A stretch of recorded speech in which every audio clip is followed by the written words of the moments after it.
My parents took a $650K loan in my name for my sister. A credit alert woke me up at 3 a.m. I checked my reports online. My perfect score was obliterated. That's when I smiled and made one phone call. My name is Carmen Rodriguez. I'm 32, and if you think this is just about money, you're about to discover how wrong you are. Before we jump back in, tell us where you're tuning in from, and if this story touches you, make sure you're subscribed because tomorrow I've saved something extra special for you. Picture this. You've spent 15 years building something from nothing. Every bill paid on time, every credit card balance zeroed out, every financial decision calculated down to the penny. Your credit score sits at a pristine 847, the kind of number that opens doors, secures dreams, and represents years of discipline that most people never achieve. Now imagine waking up to discover it's all gone. Not lost, not damaged, stolen by the very people who taught you the value of a dollar. The notification came through my banking app at exactly 3:17 a.m. on a Tuesday in March. Credit monitoring alert. Significant changes detected on your credit report. My stomach dropped before my brain even processed what I was reading. I sat up in my bed in my modest apartment in Riverside Heights, fingers trembling as I opened the credit monitoring app that had been my financial guardian for over a decade. The number that greeted me felt like a physical blow. 547. My credit score had plummeted nearly 300 points overnight. But that wasn't the worst part. The worst part was the reason why. There, listed in cold, clinical detail, was a mortgage loan for $650,000, approved, dispersed, active, under my name, my social security number, my financial identity that I had crafted with obsessive care since I was 17 years old. The property address made my blood run cold. 1847 Willowbrook Lane, Seaside Cove. I knew that address. I knew it because 3 months ago, my younger sister Natalie had sent me pictures of her dream home, a sprawling 4-bedroom colonial with cathedral ceilings and a 3-car garage that she claimed she and her husband Derek were hoping to rent someday. She'd gushed about the lake view, the marble countertops, the finished basement where their kids could play. What she hadn't mentioned was that she planned to use my identity to buy it. My hands shook as I scrolled through the loan details. The monthly payment was $3,847. The down payment, 20% of $650,000, was $130,000. Money I didn't have, had never seen, and certainly had never authorized anyone to borrow against my name. But somehow, according to 3 major credit bureaus, I was now responsible for nearly $750,000 in debt. I grabbed my laptop and began digging deeper. The loan application was a masterpiece of fraud. My employment information was correct. I work as a senior financial analyst at Morrison & Associates in downtown Riverside Heights. My salary was inflated by exactly $47,000, just enough to qualify for the loan, but not so much as to seem impossible. My employment history was accurate going back 7 years. Even my college information was correct. This wasn't some random identity theft. This was intimate, personal, planned. Someone who knew me very, very well had systematically stolen my financial life. The loan documents, which I accessed through a financial record search, showed forged signatures that were disturbingly close to my actual handwriting. Bank statements that had been doctored to show assets I didn't possess, tax returns that reflected income I had never earned. Every piece of documentation required for a mortgage loan had been fabricated with surgical precision. But here's what the fraudsters didn't know about Carmen Rodriguez. I don't just work in financial analysis. I specialize in fraud detection. For 8 years, I've been the person companies call when their numbers don't add up, when money disappears, when someone is cooking the books. I've testified in federal court against embezzlers. I've helped the FBI trace money through offshore accounts. I've built my career on following financial breadcrumbs that criminals think they've swept away. And now, someone had made the catastrophic mistake of trying to defraud me. As I sat in my apartment at 4 a.m., surrounded by printouts and laptop screens glowing with evidence, a strange calm settled over me. The initial shock was giving way to something much more dangerous, professional curiosity mixed with personal fury. Whoever had done this thought they were dealing with just another victim. They thought they could hide behind family relationships and emotional manipulation. They had no idea they were about to face someone who hunts financial criminals for a living. I opened my phone contacts and scrolled to a number I hadn't called in 2 years. Agent Rebecca Torres, Financial Crimes Division, Federal Bureau of Investigation. We'd worked on a case involving mortgage fraud that had resulted in 17 convictions and $12 million in recovered funds. She'd told me once, "Carmen, if anyone ever tries to mess with your money, you call me first. Don't wait. Don't hesitate. Don't try to handle it yourself. These crimes move fast and evidence disappears faster." It was 4:23 a.m., but this couldn't wait. I smiled as I pressed dial, knowing that in about 6 hours, my sister was going to wake up to a very different reality than the one she'd gone to sleep in. Because while she was busy playing house with my stolen identity, I was about to introduce her to the full weight of federal law. The phone rang twice before Rebecca's familiar voice answered, alert despite the early hour. "Torres here." "Rebecca, it's Carmen Rodriguez. I need to report a mortgage fraud. And I'm not the victim, I'm the weapon." Preparing and narrating the story took us a lot of time. So if you are enjoying it, subscribe to our channel. It means a lot to us. Now, back to the story. Agent Torres arrived at my apartment at 7 a.m. sharp, carrying 2 cups of coffee and a briefcase that meant business. I'd spent the 3 hours since our call printing every document, screenshot, and piece of evidence I could gather. My dining table looked like a war room. Bank statements, credit reports, loan documents, and a timeline I'd constructed showing exactly when each fraudulent step had occurred. "Jesus, Carmen," Rebecca said, surveying the organized chaos. "You weren't kidding about having evidence." But what came next shattered me more than the initial discovery. As we dug deeper into the loan paperwork, a horrifying pattern emerged. This wasn't a spontaneous crime. This was a calculated, months-long operation that had been planned with military precision. The initial loan application had been submitted 6 months ago. 6 months. That meant while I was celebrating Natalie's birthday last October, bringing gifts and helping her kids with their Halloween costumes, she was already in the process of stealing my identity. While I was having Sunday dinners with my parents at their house on Elmwood Drive, they were coaching her on details of my life needed to pass verification calls. Rebecca pulled up the lender's call logs. "Look at this," she said, pointing to a series of phone verifications. Someone claiming to be you answered employment verification calls, income verification calls, even a call to confirm your current address. I stared at the timestamps. The calls had been made during my work hours when I was at Morrison & Associates, completely unaware that someone was impersonating me 20 miles away. The voice recordings were available, and when Rebecca played them, I felt physically sick. It was my mother. My own mother, Patricia Rodriguez, the woman who had taught me to balance a checkbook when I was 12, who had drilled into me the importance of protect your credit like it's your life, was sitting in her kitchen on Elmwood Drive, answering phone calls and pretending to be me. "Yes, this is Carmen Rodriguez. Yes, I can confirm my employment at Morrison & Associates. Yes, my annual salary is $89,000. She'd even known to mention my recent promotion, information I'd shared with the family just 2 weeks before that call. The betrayal cut deeper than I thought possible. This wasn't just Natalie being impulsive or desperate. This was a family conspiracy that had been months in the making. Rebecca fast-forwarded to another recording. This time it was my father, Roberto Rodriguez, confirming bank account information and assets that didn't exist. His voice was steady, practiced, as if he'd rehearsed the lies. The man who had walked me down the aisle at my wedding, who had taught me to ride a bike and drive a car, was systematically destroying my financial life for my sister's benefit. "How long do you think they've been planning this?" I asked, my voice barely above a whisper. Rebecca was pulling up additional records on her laptop. Based on the credit pulls and preliminary loan inquiries, I'd say at least 8 months. They've been watching your credit, timing their moves, probably even monitoring your work schedule to know when you'd be unavailable to answer verification calls. The worst revelation came when we accessed the property records for 1847 Willowbrook Lane.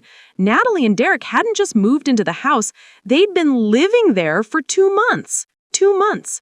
They'd closed on the loan, moved their family in, enrolled their kids in the local school district, and been playing house with my stolen future while I was none the wiser. But there was more. Rebecca found the paper trail for the down payment. $130,000 doesn't just appear out of thin air, especially for a family that had been living paycheck to paycheck in a two-bedroom apartment. The money had come from a home equity line of credit against my parents' house. They had mortgaged their own home to provide the down payment for a house they were buying in my name. This is a multi-generational fraud scheme, Rebecca said, shaking her head. Your parents leveraged their home, your sister provided the motivation and the day-to-day execution, and they used your identity as the vehicle. This isn't family desperation. This is organized crime. I thought about every family gathering over the past 8 months, every Sunday dinner where they'd asked about my job, my salary, my future plans. I thought they were being supportive, interested in my success. Instead, they were gathering intelligence for their fraud operation. The security deposit and first month rent for storage units they'd rented to move their belongings to, the utility deposits for electricity, gas, and water at the new address, even the application fees for their children's new schools. All of it had been paid with credit cards and loans taken out in my name that I was just now discovering. Rebecca showed me the full credit report. In addition to the massive mortgage, there were 3 new credit cards with a combined limit of $47,000, all maxed out. A personal loan for $25,000, even a car loan for $38,000 for a vehicle I'd never seen. My total fraudulent debt was approaching $800,000. Carmen, Rebecca said quietly, your family didn't just steal your identity. They obliterated your financial existence and built their new life on top of the ruins. I stared at a photo on my phone from last month's family barbecue. Natalie's kids playing in the yard, Derek grilling burgers, my parents laughing and relaxed. The whole time, they were living off money stolen in my name, celebrating their success while I remained completely oblivious. That's when the rage finally hit. Not the hot, impulsive anger that makes you do stupid things, the cold, calculating fury that makes you dangerous. They had looked me in the eye for months, accepted my hugs, eaten meals I'd paid for, and smiled while systematically destroying everything I'd worked 15 years to build. But they'd made one critical error. They'd chosen to victimize someone who understood exactly how to unravel financial crimes and had the federal connections to make sure justice wasn't just served, it was served ice cold. Rebecca closed her laptop and looked at me. So, Carmen, how do you want to play this?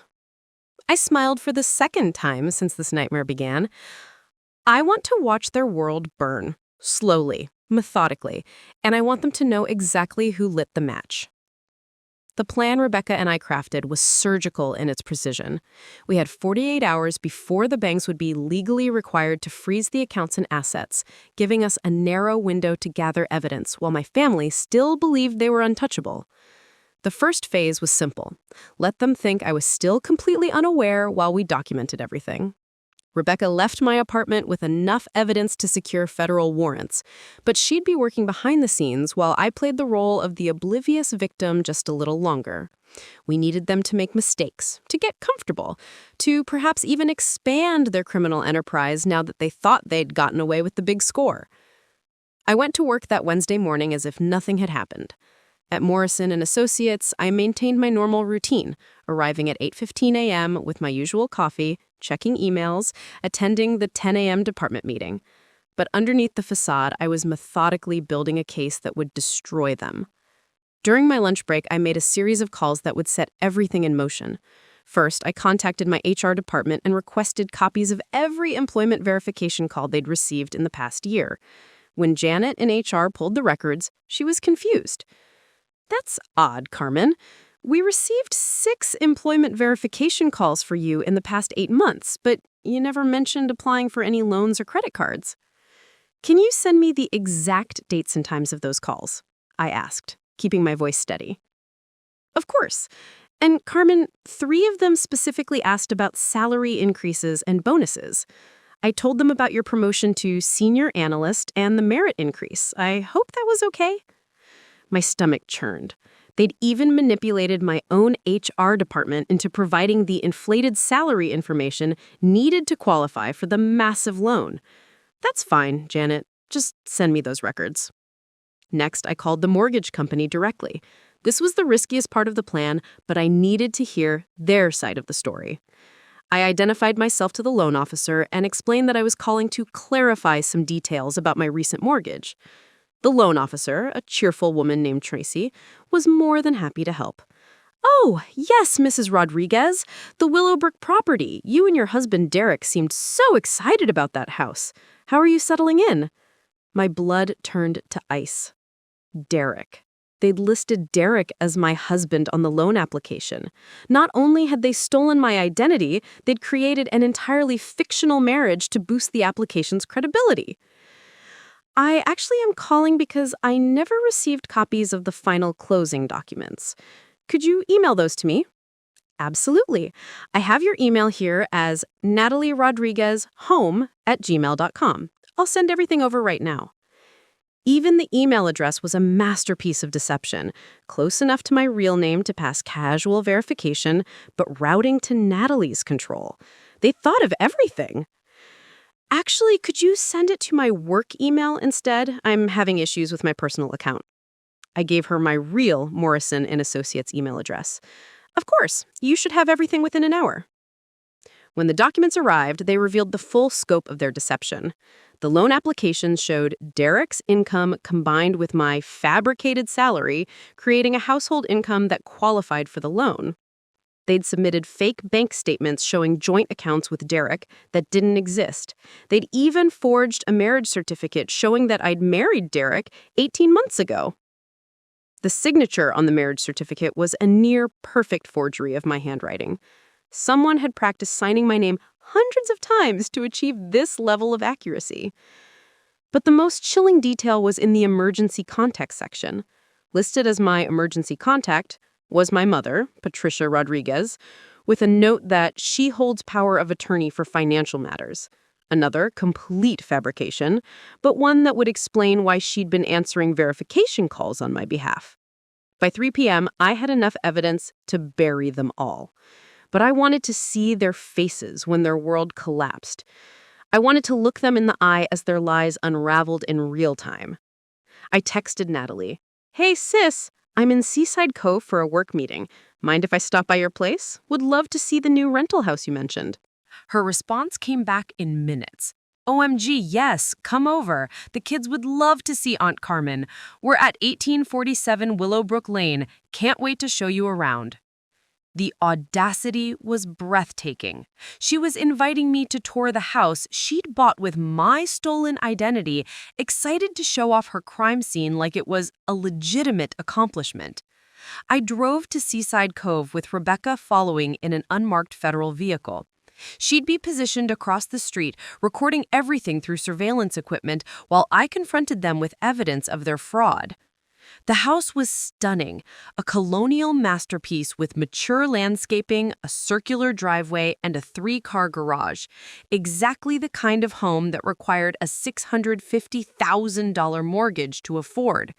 Natalie's old Honda was parked next to a brand new Lexus SUV, undoubtedly the $38,000 car loan that had been taken out in my name. When Natalie opened the door, her smile was radiant. She was genuinely happy to see me, completely convinced that her secret was safe. "Carmen, you made it! Come in, come in! Wait until you see what Derek did with the basement." I stepped into the foyer, noting the expensive hardwood floors, the crystal chandelier, the custom millwork that spoke of serious money. "Wow, Natalie, this place is incredible. The rent must be astronomical." Her smile flickered for just a moment. "Oh, well, we got a really good deal. Long-term lease, you know?" Derek appeared from the kitchen, and seeing him in person made my skin crawl. This man, who I'd met exactly 3 times at family gatherings, had allowed his name to be forged onto a marriage certificate with mine, who had participated in creating fake joint bank accounts and had been living off my stolen credit for months. "Derek, great to see you." He embraced me like we were old friends, not co-conspirators in a federal crime. Natalie's been dying to show you the house. We've been so blessed. Blessed. They thought their criminal success was a blessing. I pulled out my phone, ostensibly to take pictures of their beautiful home, but actually activating the recording app that would capture their confessions. So, tell me everything. How did you guys manage to afford this place? Last I heard you were saving up for a down payment. Natalie's eyes lit up with pride. Well, we got a really good deal, long-term lease, you know? Strategic. That was one way to describe systematic identity theft. That's amazing, I said, moving deeper into the house. Can you show me the paperwork? I'm thinking about buying myself, and I'd love to see how you structured the deal. For the first time, Derek looked nervous. Oh, the paperwork is all put away. Boring legal stuff, you know. Actually, I said, pulling out the manila folder I'd brought with me, I think you'll find the paperwork very interesting, especially since my name is on all of it. The silence that followed was deafening. Natalie's face went white. Derek took a step backward, and in that moment they realized that their perfect crime had just become their perfect nightmare. Carmen, Natalie whispered, I can explain.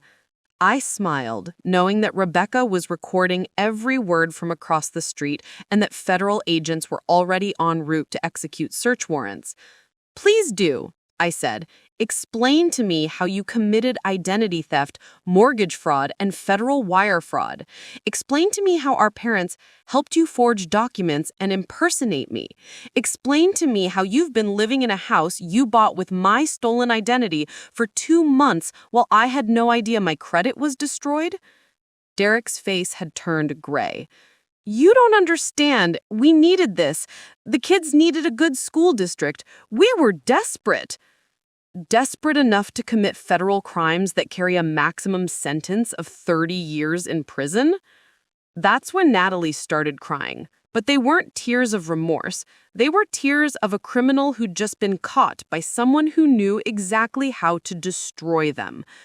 Within an hour of leaving the Willowbrook house, my phone exploded with calls. First Derek, then Natalie, then my mother, then my father.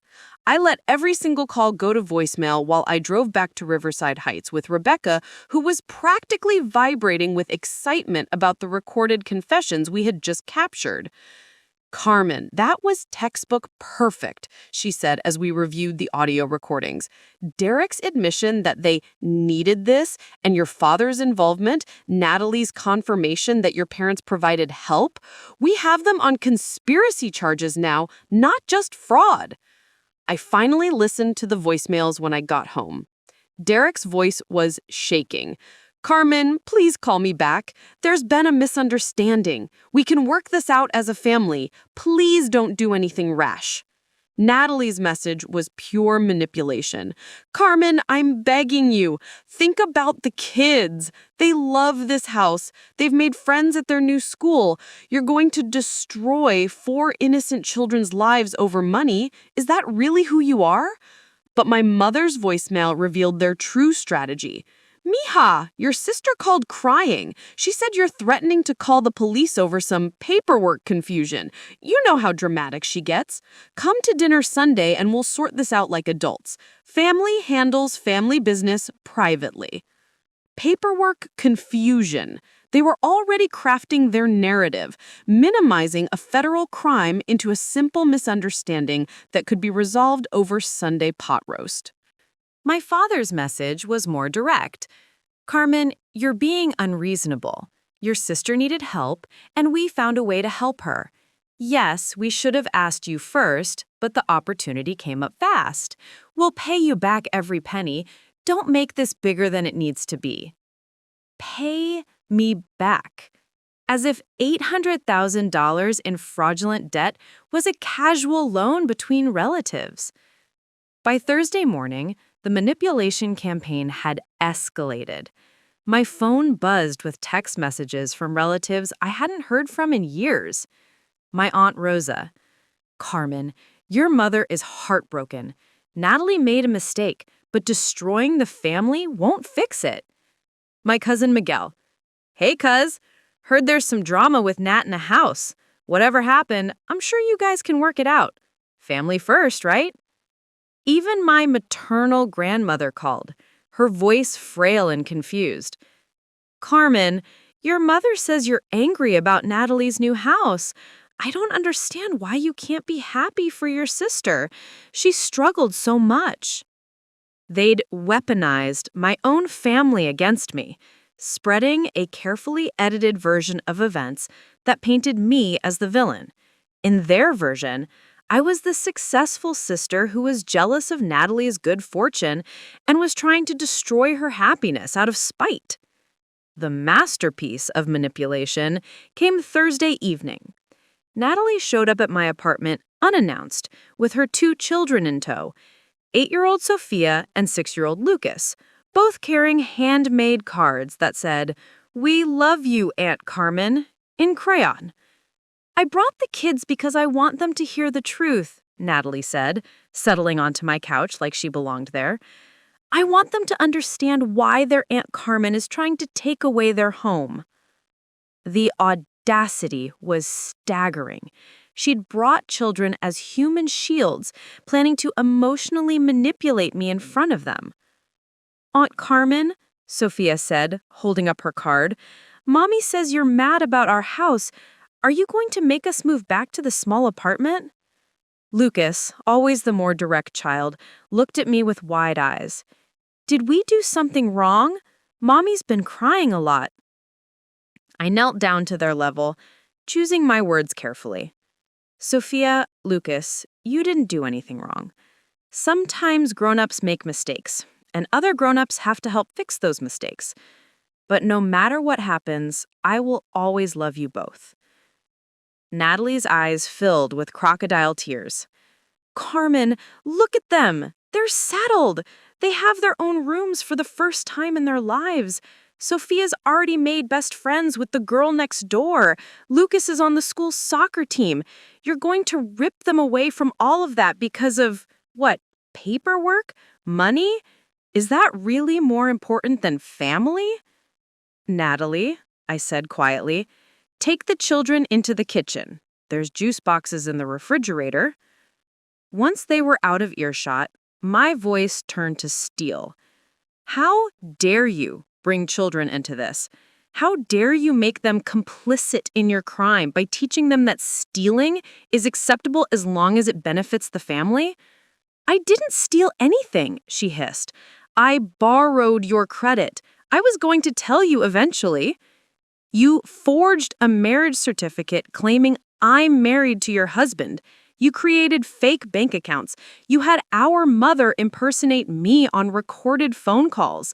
You've been living off fraudulent credit cards in my name for months. That's not borrowing, Natalie. That's federal identity theft. So what? You make good money. You can rebuild your credit. I needed this house, Carmen. I deserved this life. Deserved it? Based on what? Based on the fact that I have children to think about while you live in the sad little apartment focused only on yourself. Based on the fact that I sacrificed my career to raise kids while you climbed the corporate ladder. Based on the fact that for once, just once, I wanted something good to happen to my family. The entitlement was breathtaking. In her mind, my years of discipline and hard work had created some kind of debt that she was entitled to collect. And Mom and Dad agreed. They said you'd understand eventually. They said you'd want to help family, and if we asked permission first, you'd probably say no because you're so uptight about money. There it was. The family meeting where they decided my consent wasn't necessary. The calculation that asking forgiveness would be easier than asking permission. Natalie, you've committed multiple felonies. Federal agents have recorded evidence of your crimes. This isn't a family dispute anymore. It's a criminal investigation. Her face crumbled into what looked like genuine panic for the first time. You called the FBI on your own sister? Carmen, you can stop this. You can tell them it was a misunderstanding. You can say you gave us permission. You want me to commit perjury to cover your crimes? I want you to protect your family. My family? I stood up, towering over her. My family forged my signature on legal documents. My family stole my identity. My family destroyed my credit score. My family has been lying to my face for 8 months while living off money stolen in my name. Tell me, Natalie, exactly which part of that sounds like family to you? She gathered the children and left without another word, but not before Sophia hugged my legs and whispered, "I hope you're not mad at us forever, Aunt Carmen." That night, my father called. His voice was harder than I'd ever heard it. "Carmen, enough is enough. You've made your point. Now it's time to fix this before it goes too far." "Fix what, Dad? The federal crimes you helped commit?" "Don't get smart with me. Your sister made a mistake, yes, but family protects family. You call off these FBI agents, you tell them it was a misunderstanding, and we'll work out a payment plan to make you whole." "A payment plan for $800,000? His silence stretched for several seconds. "We'll figure it out, but first, you stop this investigation." "No." "Carmen Rosa Rodriguez, I am your father, and I am telling you to—" "You're telling me what, Dad? To commit more crimes to cover up your crimes? To lie to federal agents? To let you destroy my financial life consequence-free?" "I'm telling you not to destroy this family over money." The line went dead. Within minutes, my phone buzzed with a text from my mother. "Your father is having chest pains. If something happens to him, that's on you." Even my father's health was now being weaponized against me. They were pulling out every manipulation tactic in the book. Children, family loyalty, guilt, health scares, financial pressure. But what they still didn't understand was that I wasn't the same naive daughter they'd victimized. I was a federal financial crimes investigator who had just watched her own family commit textbook fraud. And instead of making me more sympathetic to their situation, every manipulation attempt was simply providing more evidence for their prosecution. Rebecca had warned me this would happen.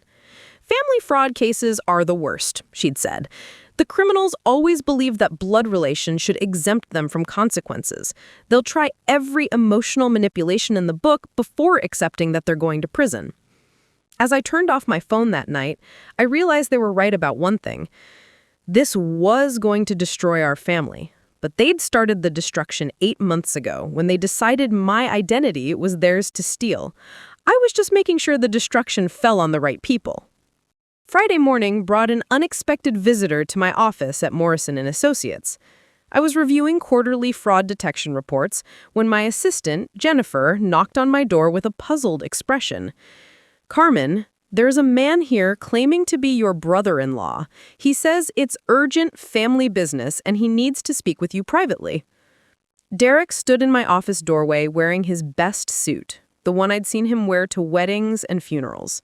His face was serious, almost professional, as if he was here for a legitimate business meeting rather than to discuss the federal crimes he'd committed. "Derek, thank you for seeing me," he said, settling into the chair across from my desk like he belonged there. "I think we got off on the wrong foot yesterday." The audacity was remarkable. He was treating our confrontation about his identity theft like a minor business disagreement that could be resolved with better communication. "Derek, you forged a marriage certificate claiming you're my husband. You've been living off credit cards taken out in my name. Exactly which part of that do you consider getting off on the wrong foot?" He held up his hands in a gesture meant to be calming. "Look, I understand you're upset. What we did wasn't ideal. But before this goes any further, I want you to understand the full situation." He pulled out a manila folder, mimicking my own evidence presentation from the day before. Inside were medical bills, school enrollment fees, and what appeared to be eviction notices from their previous apartment. "Sophia has a learning disability that requires special tutoring. The public school in our old district couldn't provide the support she needs. This new district has an incredible special education program." He spread the documents across my desk like he was making a business proposal. Lucas has asthma that was getting worse in the old apartment because of mold issues the landlord wouldn't fix. The manipulation was sophisticated. He wasn't denying the crimes anymore. He was trying to justify them with sympathetic circumstances. The medical bills alone were crushing us, he continued. Natalie's part-time job barely covered groceries after we paid for Sophia's tutoring. We were going to be homeless. Literally homeless. So you decided to commit identity theft instead of asking for help? His expression hardened slightly. We did ask for help. Remember last Christmas when Natalie mentioned we were struggling? You gave us a $200 gift card to Target and told us things would get better if we budgeted more carefully. The guilt trip was expertly deployed. He was rewriting history to make my previous financial boundaries seem cruel and inadequate. Derek, I gave you what I could afford. That doesn't give you the right to steal my identity and commit federal fraud. Federal fraud, he repeated, shaking his head. You make it sound so criminal. We used your credit to help your niece and nephew have a better life. We're family, Carmen. Your success should benefit the people you love. There it was, the core of their entitlement. In their minds, my financial independence wasn't mine to control. It was a family resource they had the right to access. Let me explain something to you, Derek. I leaned forward. I work in fraud detection. I've seen this exact justification from dozens of criminals. They always believe their circumstances justify their crimes. They always believe their victims should understand and forgive. His facade was starting to crack. We're not criminals. We're desperate people who made a difficult choice to protect our children. You created fake bank statements. You forged legal documents. You had my mother impersonate me on recorded phone calls. You've maxed out credit cards in my name for months. Those aren't desperate choices, Derek. Those are calculated criminal acts. He stood up abruptly, his composure finally breaking. Fine. You want to play hardball? Let's talk about what happens when this becomes public. The threat was delivered with the confidence of someone who thought he still held cards to play. Your reputation at this company, your professional relationships, your standing in the community, all of that gets dragged through the mud when people find out your own family had to resort to identity theft because you're too selfish to help them. I almost laughed. Derek, I work in financial crimes. My colleagues are going to applaud me for catching and prosecuting fraudsters, not judge me for being their victim. Maybe, but what about your friends, your neighbors? When they find out you sent your sister's family to prison, left 2 children homeless, destroyed their grandmother's retirement when she loses her house to pay legal fees, how do you think that's going to look? The threat about my parents' house hit harder than I expected. If they'd used their home equity for the down payment, and if the criminal investigation froze those assets, my parents could indeed lose their home. But Derek had miscalculated. Instead of making me more sympathetic, he'd just revealed another victim of their crimes. My parents had been manipulated into risking their own financial security. Are you threatening me, Derek? I'm explaining consequences. Natalie is prepared to take responsibility for her part in this, but she's going to tell the truth about why it happened, about how many times she begged you for help, about how you ignored your family's suffering while building your perfect little life. He was setting up a public relations war, trying to control the narrative before the criminal charges became public knowledge. She's also prepared to discuss some interesting things she learned while handling your financial information. Tax discrepancies, for instance. Expense reports that might not hold up under scrutiny. It's amazing what people find when they start digging into someone's finances. The implication was clear. They were threatening to make false allegations about my own financial conduct to muddy the waters. Derek, are you attempting to blackmail me? I'm offering you a way out of this mess that protects everyone's interests. You drop the investigation, we work out a private payment arrangement, and this stays in the family where it belongs.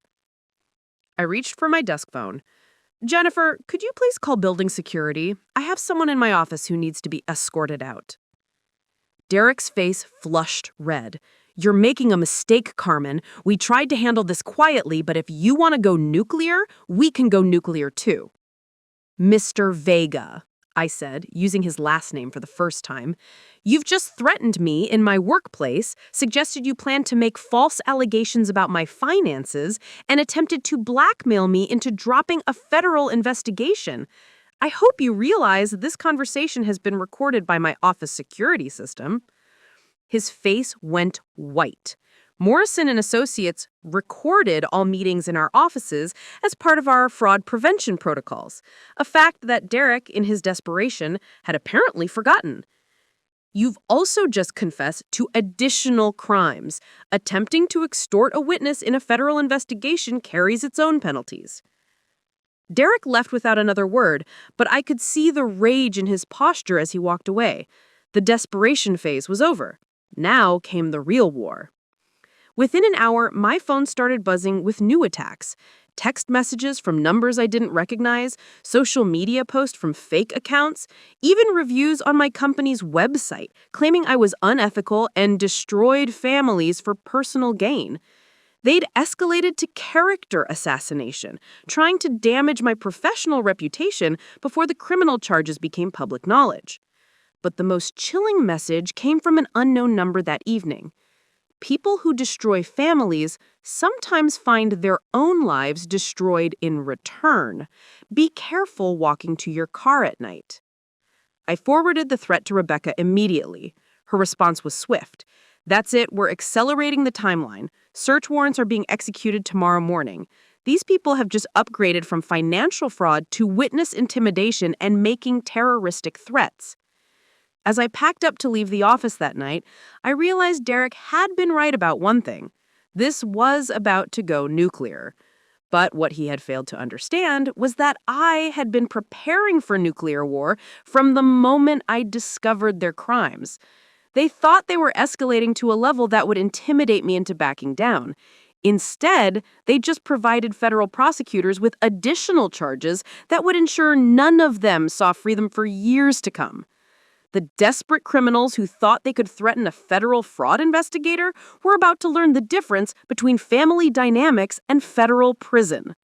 Saturday morning at 6 a.m., I watched from my apartment window as federal agents executed simultaneous search warrants at 3 locations: my parents' house on Elmwood Drive, the Willowbrook property where Natalie's family was living, and Derek's workplace where he had apparently been using company computers to create the forged documents. Rebecca kept me updated throughout the raids via secure text messages. The evidence they found exceeded even our expectations. At my parents' house, agents discovered a home office that had been converted into a full-scale document forgery operation. Desktop computers with software for creating fake bank statements, a high-end printer capable of reproducing official letterhead, and boxes of blank forms from various financial institutions. But the most damning evidence was a handwritten notebook in my mother's careful script documenting every step of their fraud operation. "Practice Carmen's signature 50 times daily," read one entry. "Call mortgage company Tuesday at 2 p.m. when Carmen is in department meeting," read another. They'd kept meticulous records of their crimes, apparently believing they'd never be caught. At the Willowbrook house, agents found additional evidence of ongoing fraud: new credit card applications in my name, loan documents for a second mortgage they'd been planning, even applications for business credit lines using my identity and a fake LLC they'd created. The fraud hadn't stopped when they got the house, it had expanded. Derek's workplace yielded the most sophisticated evidence. He'd been using his employer's graphic design software and industrial printers to create the forged documents. Forensic analysis of his computer showed dozens of fake bank statements, employment verifications, and even practice runs of my signature. His employer, a marketing firm called Pinnacle Creative, was cooperating fully with the investigation and had already terminated Derek's employment. By noon, all 4 conspirators had been arrested and charged with multiple federal felonies. The charges were extensive: identity theft, wire fraud, bank fraud, mail fraud, conspiracy, and now witness intimidation based on Derek's workplace threats and the anonymous messages I'd been receiving. But even as they sat in federal holding cells, their lies continued to spread throughout our extended family and community. Natalie had apparently spent the weeks leading up to the raids crafting an elaborate alternative narrative, and her supporters were now actively spreading it across social media and through family networks. According to Natalie's version of events, I had given them permission to use my credit temporarily while they got back on their feet financially. The paperwork showing my signature was legitimate because I had signed it, but was now claiming it was forged to avoid paying the debt. I was apparently the real criminal committing perjury and filing false police reports to avoid honoring my family obligations. My cousin Elena posted a long Facebook rant that perfectly captured their narrative. So disgusted with family members who think money is more important than blood, some people get successful and forget where they came from.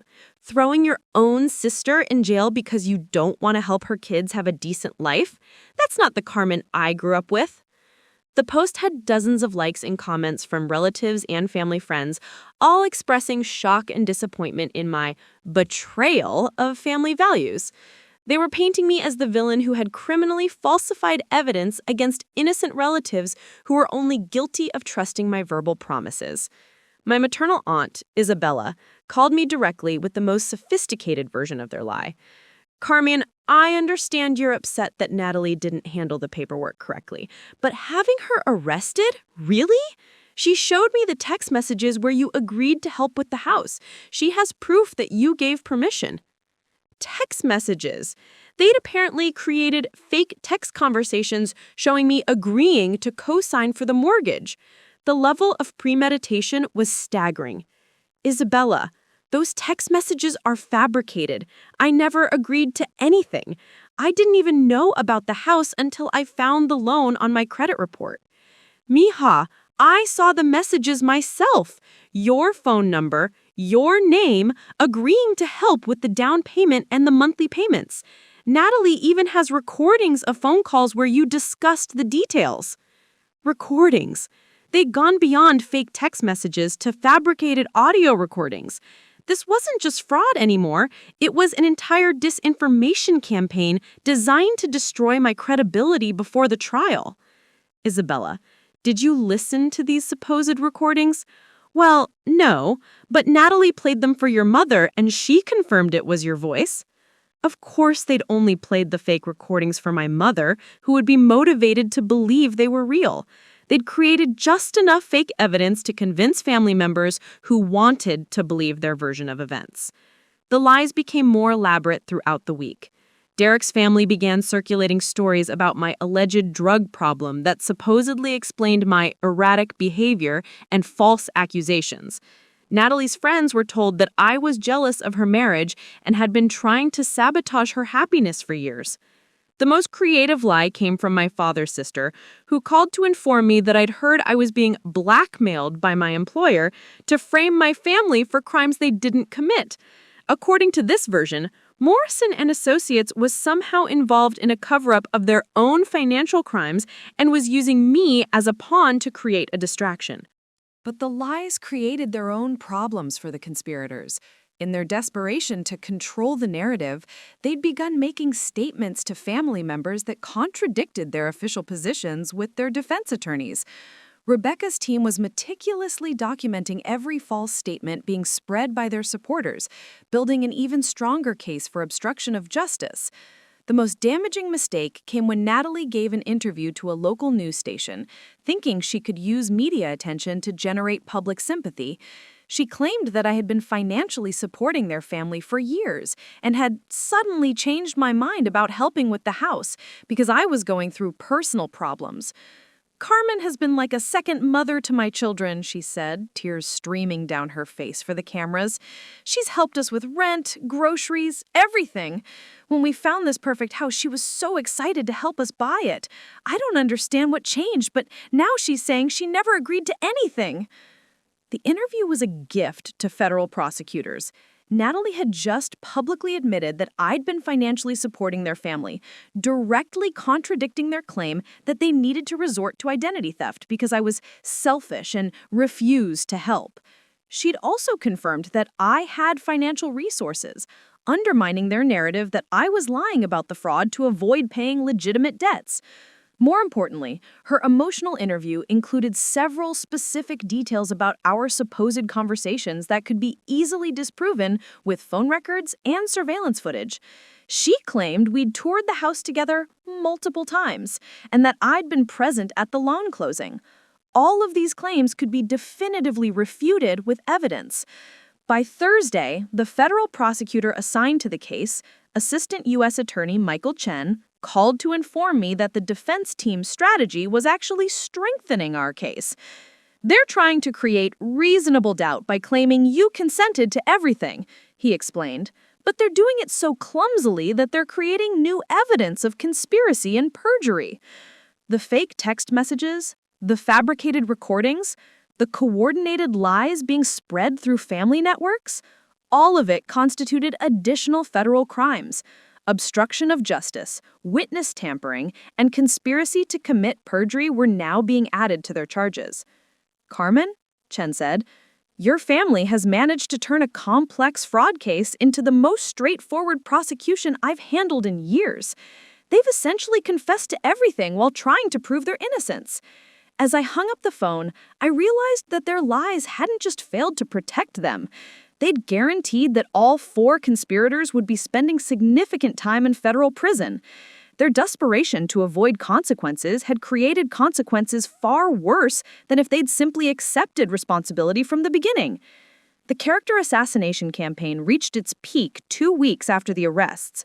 What started as family gossip had evolved into a coordinated social media attack that seemed designed to destroy my reputation before the trial began. Someone had created fake social media accounts using variations of my name, posting inflammatory content designed to make me look unstable and vindictive. A Facebook page called Justice for the Vega Family appeared overnight, complete with professional-looking graphics and a carefully curated collection of photos showing Natalie's children looking sad and displaced.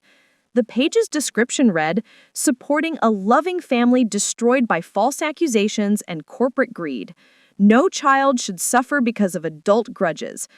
The page had gained over 3,000 followers within days, mostly people who didn't know our family personally, but were responding to the emotional manipulation of seeing children as victims.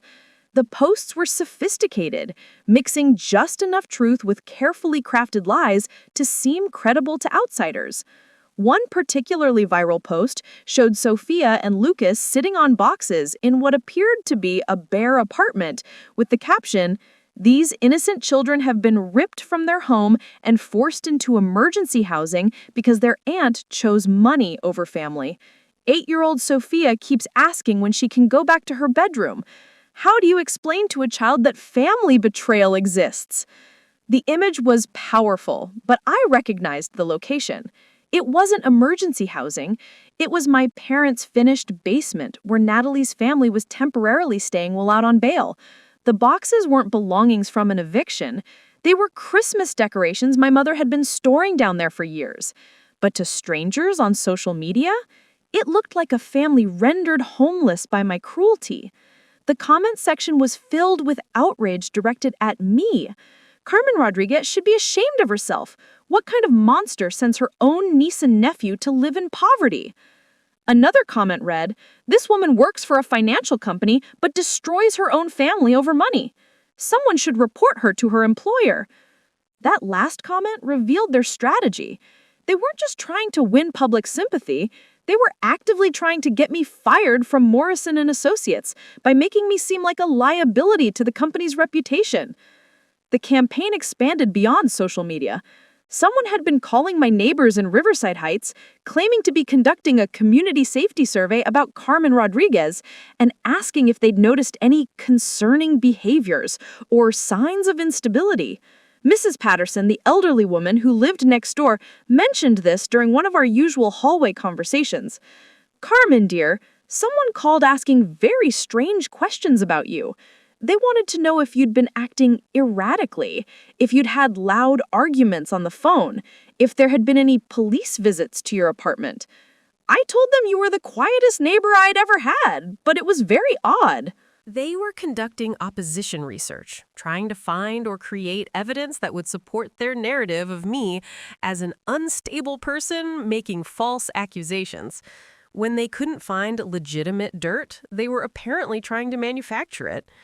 The most disturbing escalation came when my colleagues at Morrison & Associates began receiving anonymous emails containing links to the Justice for the Vega family social media pages, along with professionally written summaries of the allegations against me. The emails claim that I was, quote, under federal investigation for filing false police reports, and suggested that my work on fraud detection cases should be reviewed for potential misconduct. My supervisor, Janet Morrison, called me into her office on a Friday afternoon with a concerned expression. Carmen, I've been getting some very strange communications about you, and I need to understand what's going on. I explained the entire situation, providing her with copies of the federal prosecutor's communications that clearly identified me as the victim, not the perpetrator. Janet listened carefully, occasionally shaking her head in disbelief. So, your family committed identity theft against someone who investigates financial crimes for a living, she said finally. That's remarkably stupid. It gets worse, I said, showing her the fake social media campaigns. They're now trying to destroy my professional reputation, to discredit my testimony before the trial. Janet's expression hardened as she reviewed the materials. Carmen, this is witness intimidation on a massive scale. Have you shown this to the FBI? I had, and Rebecca's team was building additional charges based on the harassment campaign. But the damage to my day-to-day life was real and immediate. I'd been forced to make my social media accounts private, change my phone number twice, and even consider moving apartments due to the unwanted attention. The turning point came from an unexpected source. Dr. Sarah Kim, who had been following the case through professional networks, reached out to offer her expertise in analyzing the social media campaign. Carmen, I've been studying the patterns in these posts, and this isn't amateur hour.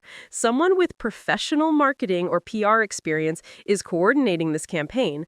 The messaging is too consistent, the timing too strategic, the graphics too polished for this to be family members acting emotionally.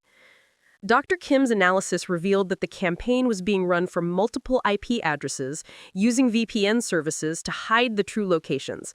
The posts were being scheduled in advance and coordinated across multiple platforms. Someone was treating my character assassination like a professional public relations war. The good news, however, Dr. Kim continued, is that this level of sophistication actually works against them legally. This isn't just witness intimidation. It's organized harassment with clear intent to obstruct justice. Her analysis also revealed something else. The campaign was failing where it mattered most. While strangers on social media were responding to the emotional manipulation, people who actually knew me were seeing through the lies. My colleagues at Morrison & Associates had rallied around me once they understood the situation. Several had even provided written statements to the FBI describing the anonymous harassment they'd received and their observations of my professional conduct over the years. My neighbors in Riverside Heights had formed an informal support network, keeping an eye on my apartment and reporting any suspicious activities. Mr. Chen from down the hall had even started walking his dog past my door twice a day to check on my safety. Most surprisingly, some members of my extended family had begun to question the narrative they'd initially accepted. My cousin Miguel called me with an apology. Carmen, I saw that news interview Natalie gave, and something didn't sit right. I started asking questions, and the story keeps changing. First, she said you gave permission, then she said you signed documents. Now she's saying you were present at meetings that apparently never happened. I think I owe you an apology. Other family members were reaching similar conclusions.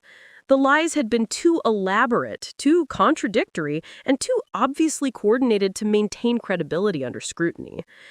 The social media campaign's greatest failure was that it had attracted the attention of internet investigators who specialized in exposing fake grassroots movements. A Reddit community dedicated to analyzing disinformation campaigns had identified the Justice for the Vega family operation as a textbook example of astroturfing, artificial public opinion designed to look like genuine grassroots support. Their detailed analysis, complete with IP address tracking and timeline correlation, was forwarded to federal prosecutors as additional evidence of the conspiracy. The very people trying to destroy my reputation had inadvertently created a community of professional digital forensics experts who were now documenting their crimes in real time. By the end of the month, the character assassination campaign had not only failed to discredit me, it had generated additional federal charges against the conspirators and created a network of professional supporters who were documenting their criminal activities with scientific precision. The family that thought they could manipulate public opinion to escape justice had instead created an army of experts determined to see them prosecuted to the fullest extent of the law. The trial date was set for October 15th, but the final confrontation came earlier than expected. 3 weeks before the scheduled court proceedings, all 4 defendants' attorneys approached federal prosecutor Michael Chen with a request for a plea conference. Their sophisticated disinformation campaign had collapsed so spectacularly that continuing to trial would only result in longer sentences. I was invited to attend the plea conference as the primary victim, something that rarely happens in federal cases. Chen explained that my presence would be crucial because the defendants were likely to make one last attempt at manipulation, and he wanted me there to provide immediate correction of any false statements they might make. The conference was held in a sterile meeting room at the federal courthouse in downtown Riverside Heights. For the first time since this nightmare began, I would be face to face with all 4 conspirators simultaneously, along with their defense attorneys and federal prosecutors. When I walked into that room, the change in their demeanor was striking. The arrogance, entitlement, and manipulative confidence had been replaced by genuine fear. They looked like people who had finally grasped the magnitude of their situation. My father, Roberto, looked like he'd aged 10 years in the months since his arrest. His usually immaculate appearance was replaced by a wrinkled shirt and defeated posture. My mother, Patricia, couldn't meet my eyes, staring instead at her folded hands on the conference table. Derek wore an ill-fitting suit that suggested his family's finances had deteriorated significantly since his arrest and job loss. But it was Natalie who showed the most dramatic change. The sister who had confidently invited me to tour her stolen house was now pale and hollow-eyed, a shadow of her former self. Chen began by outlining the government's case, which had grown far beyond the original fraud charges. In addition to the initial charges of identity theft, wire fraud, and conspiracy, we're now prepared to prosecute charges of witness intimidation, obstruction of justice, perjury, and organized harassment. The social media campaign alone constitutes 15 separate federal violations. Natalie's attorney, a public defender named James Walsh, spoke first. Your Honor, my client is prepared to accept responsibility for her role in the mortgage fraud. However, she maintains that the subsequent actions were taken in desperation to protect her children and were not intended to obstruct justice. Chen immediately responded with evidence that destroyed this narrative. Mr. Walsh, your client gave a televised interview containing 12 demonstrably false statements about the victim. She coordinated with family members to create fabricated text messages and audio recordings. She personally managed social media accounts designed to harass and intimidate the victim. These weren't desperate actions, they were calculated crimes committed after her arrest. Derek's attorney attempted a different strategy. My client was simply following his wife's lead. He believed her claims that Ms. Rodriguez had given permission for the financial transactions. This opened the door for Chen to present the most damning evidence of all. Recorded phone calls between Derek and Natalie while they were in jail, discussing their coordination of lies and their plans to make Carmen look crazy to undermine her credibility. These recorded conversations, Chen said, playing clips of Derek and Natalie discussing their false narrative, show clear intent to obstruct justice and intimidate a federal witness. Mr. Vega wasn't following anyone's lead. He was an active participant in the conspiracy. My parents' attorneys tried to position them as unwitting participants who had been manipulated by their daughter. But Chen had evidence showing otherwise. bank records proving they had initiated the home equity loan for the down payment before Natalie had even applied for the mortgage, suggesting they were original conspirators rather than reluctant participants. Mrs. Rodriguez, Chen said, addressing my mother directly, federal agents found your handwritten notes documenting practice sessions for impersonating your daughter on verification calls.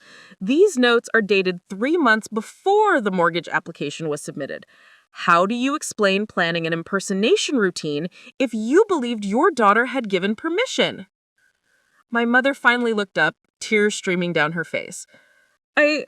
We thought Carmen is so successful and Natalie needed help. We thought she would understand eventually. You thought she would understand identity theft? Chen pressed. We thought she would forgive us, my father said quietly. Family forgives family.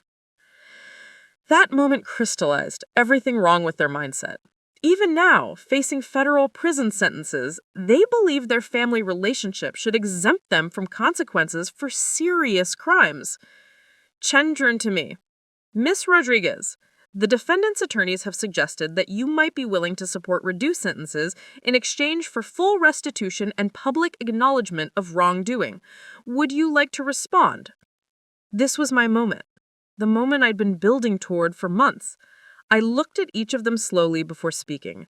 For 8 months, you systematically destroyed my financial life while looking me in the eye and pretending to love me. When I discovered your crimes, you doubled down with lies. When the lies failed, you escalated to threats. When the threats failed, you launched a coordinated campaign to destroy my reputation and my career.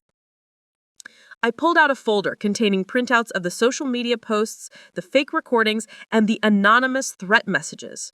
You involved innocent children in your criminal conspiracy. You manipulated elderly relatives into spreading lies. You created fake evidence and committed perjury. You turned family gatherings into intelligence gathering operations. My voice remained steady, professional, as I continued. You didn't just steal money. You weaponized family relationships. You turned love into a tool for criminal exploitation. You taught your children that theft is acceptable if you call it family loyalty. I paused, looking directly at Natalie. You asked me if I'm really the kind of person who would destroy a family over money. Let me answer that question.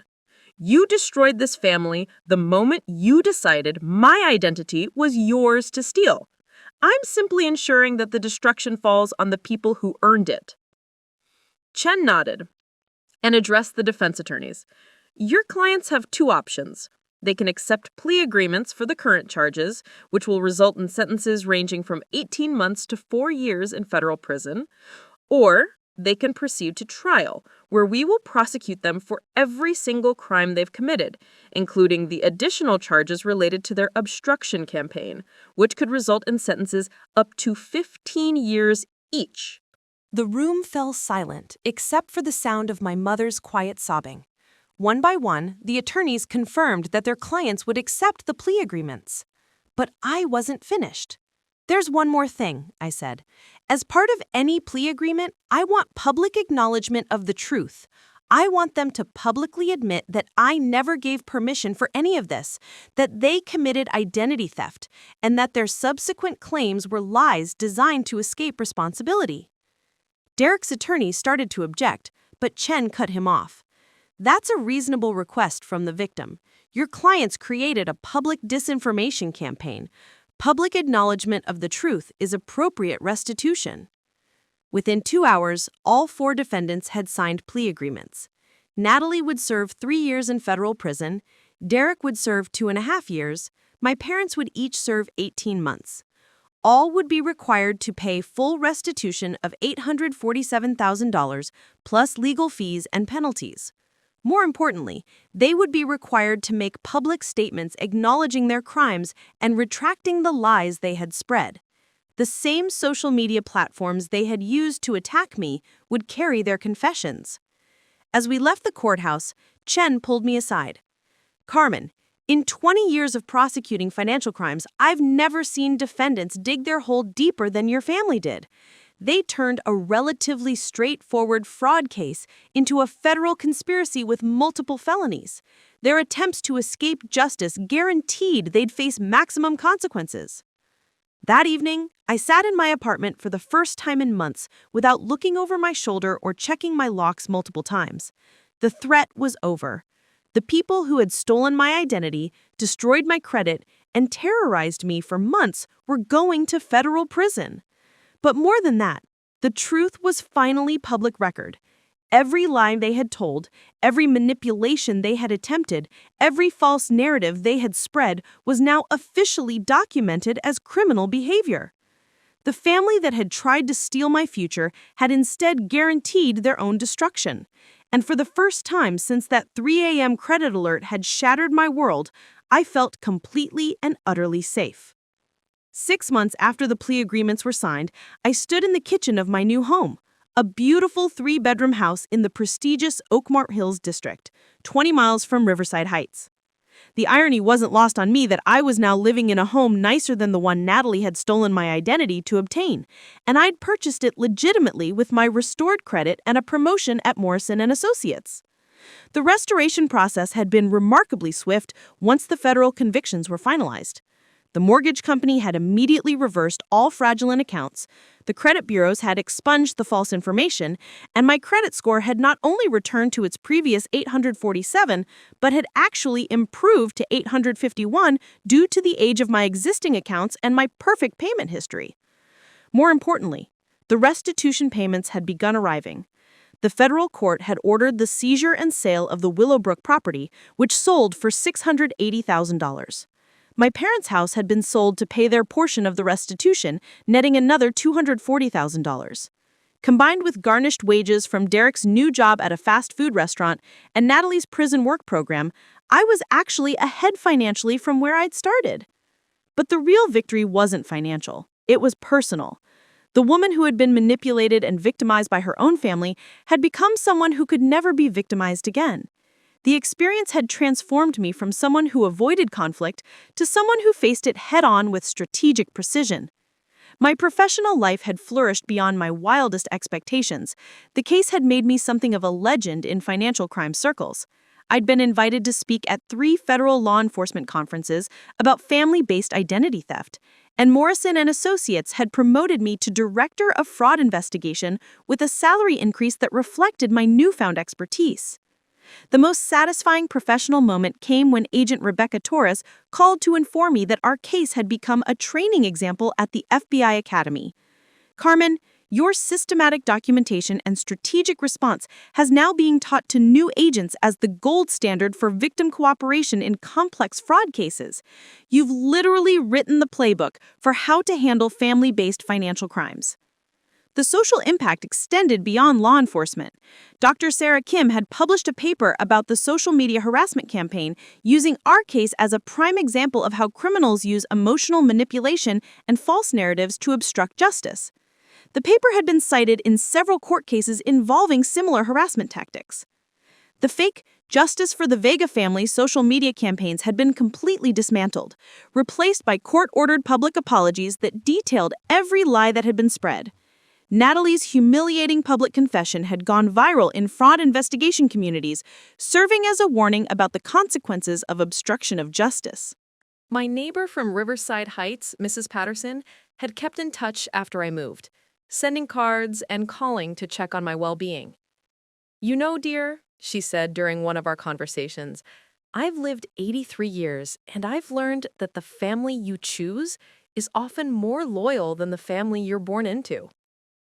The most unexpected support came from some of my extended family members who had initially believed Natalie's lies. My cousin Miguel had become one of my strongest advocates, regularly sharing updates about the case with other relatives and making sure the truth was known throughout our family network.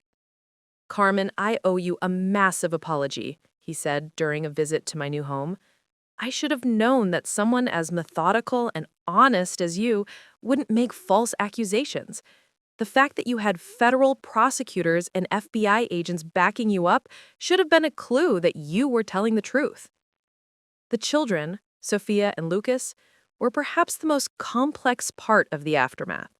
They were now living with Derek's parents in another state, their lives completely upended by their parents' crimes.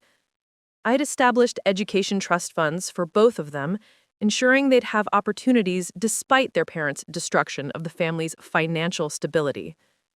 Child Services had arranged supervised visitation calls where I could speak with them occasionally. Sophia, now 9, had asked during our last call, "Aunt Carmen, why did Mommy and Daddy have to go away?" The question required careful navigation. Sometimes adults make bad choices that hurt other people, and when that happens, there are consequences.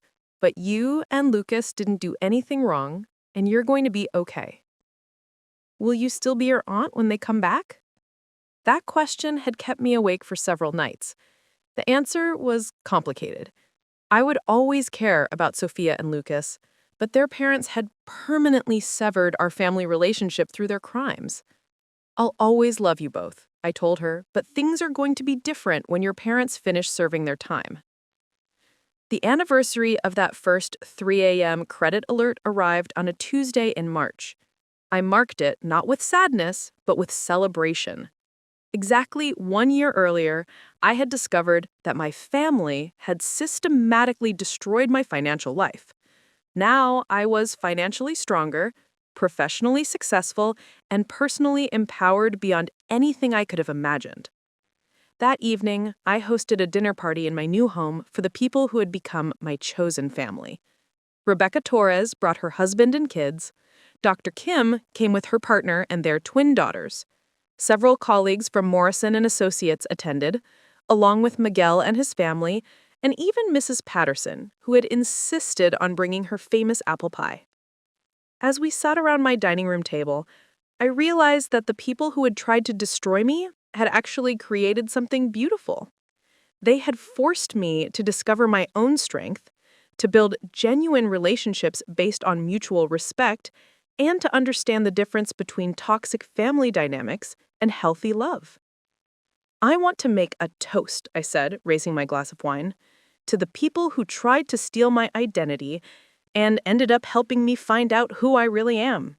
To the criminals who thought they could manipulate a fraud investigator and ended up in federal prison. And to all of you who showed me what real family looks like." The laughter and conversation that filled my home that night was warmer and more genuine than any family gathering I had attended in my previous 32 years. These people had chosen to support me when I was under attack. They had stood by me when the truth was uncomfortable. They had celebrated my victories and helped me process my pain. As the evening wound down and guests began to leave, Dr. Kim pulled me aside. "Carmen, I've been thinking about writing a book about your case.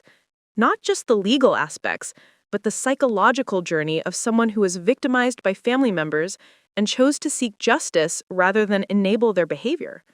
Would you be interested in collaborating?" The idea of sharing the story more broadly was appealing.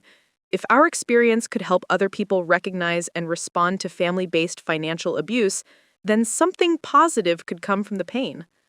"I'd be honored," I said, "but let's make sure we include the most important lesson, that choosing yourself over toxic family isn't selfish, it's survival." That night, as I locked the door of my beautiful new home and set the security system, I reflected on how completely my life had changed. The frightened woman who had discovered fraudulent charges on her credit report had become someone who could face any challenge with confidence and strategic thinking. The family that had tried to steal my future had instead given me the gift of discovering my own strength. They had taught me that I didn't need their approval, their acceptance, or their presence in my life to be happy and successful. Most importantly, they had shown me that justice isn't just about punishment, it's about truth. And sometimes, the truth is that the people who claim to love you are the ones you need protection from. As I turned the lights off and headed upstairs to my master bedroom with its view of the city lights below, I smiled. Tomorrow would bring new challenges, new opportunities, and new relationships with people who had earned the right to be in my life. The woman who had once been defined by what others had stolen from her was now defined by what she had built for herself. And that, I realized, was the most perfect revenge of all.